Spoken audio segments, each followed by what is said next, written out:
Good evening friends, welcome to self study for UPSC. हम लोगों ने मॉडर्न इंडिया अब तक क्विट इंडिया मूवमेंट तक पढ़ लिया था। अब इसके बाद है ना हम लोग क्या करेंगे कि पहले सारा क्रोनोलॉजी पढ़ लेंगे। क्रोनोलॉजी पढ़ने से क्या होगा ना कि हमें एक आइडिया मिल जाएगा कि हम आगे के लेक्चर्स में क्या क्या चीज़ कवर करेंगे। और प्रीलिम्स पर्सपेक्टिव से भी ये इम्पॉर्टेंट है क्योंकि प्रीलिम्स में क्रोनोलॉजी बेस्ड क्वेश्चंस भी आते हैं और हम हमेशा इस टाइम पीरियड को लेके बहुत ज़्यादा कंफ्यूज रहते हैं। तो चलिए गाइस, सबसे पहला हमने लास्ट क्लास में पढ़ा था quit India movement. Quit India movement के बाद उस टाइम क्या हुआ था कि कांग्रेस और मुस्लिम लीग ये दोनों they were not on good terms. इस वजह से राजगोपालाचारी एंड देसाई लियाकत दोनों आए so that Muslim League and Indian national Congress could meet on equal terms, या उनके बीच में सुलह हो जाए, ऐसा इन दोनों की चाह थी।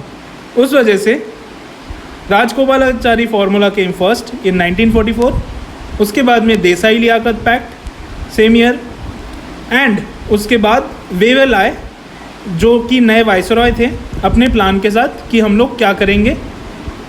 इसके बारे में हम नेक्स्ट क्लास में पढ़ेंगे।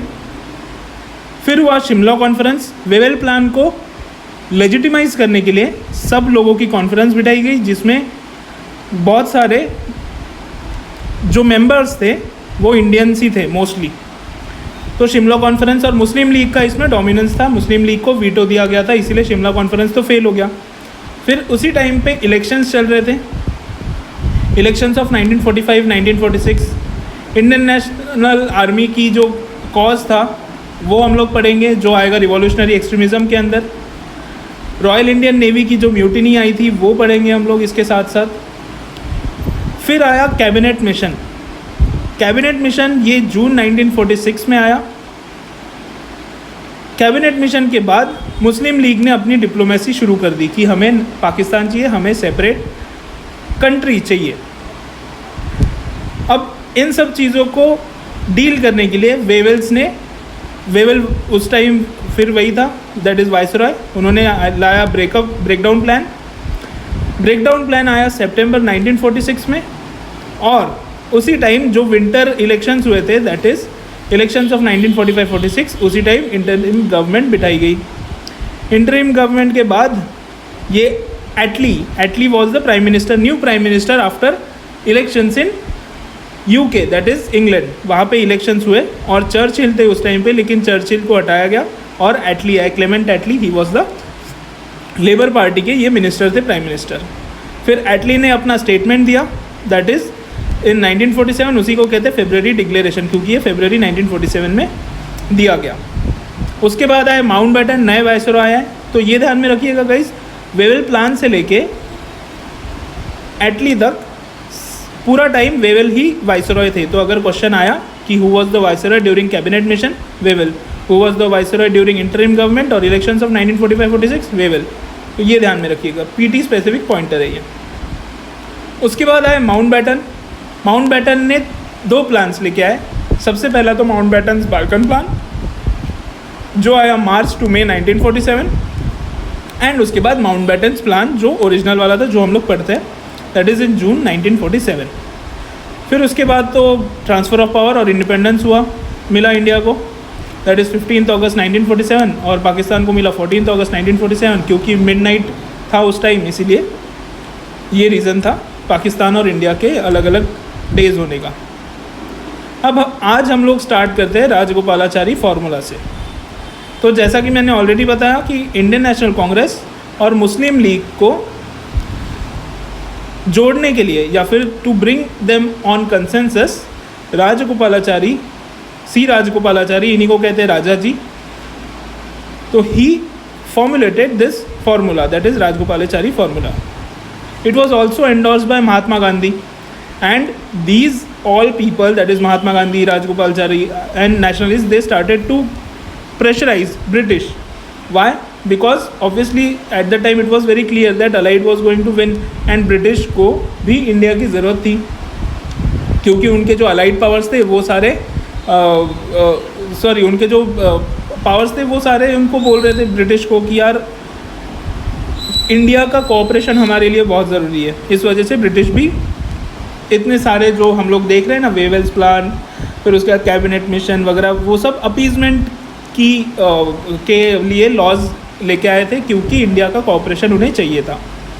अब this was also endorsed by Mahatma Gandhi. फिर इसके प्रोविजंस क्या थे? प्रोविजंस ये थे कि Muslim League to endorse, that is endorse हो गया, वो एंडोर्स कर दीजिएगा Indian national Congress demand of independence. तो मुस्लिम लीग ने बोला इंडिपेंडेंस चाहिए, मतलब इंडियन नेशनल कांग्रेस ने बोला कि भाई मुस्लिम लीग और इंडियन नेशनल कांग्रेस की एक ही डिमांड होनी चाहिए, दैट इज़ इंडिपेंडेंस।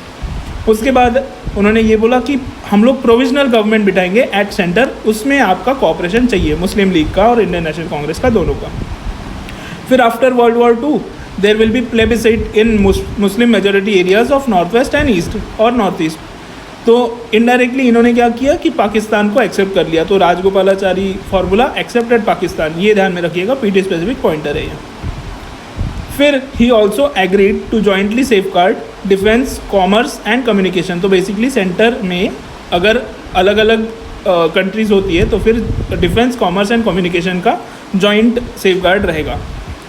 फिर पार्टीशन के बारे में हम लोग इंडिपेंडेंस के बाद में डिस्कस कर लेंगे, पहले हम ब्रिटिश से छुटकारा पा लेते हैं, ऐसा इनका कहना था।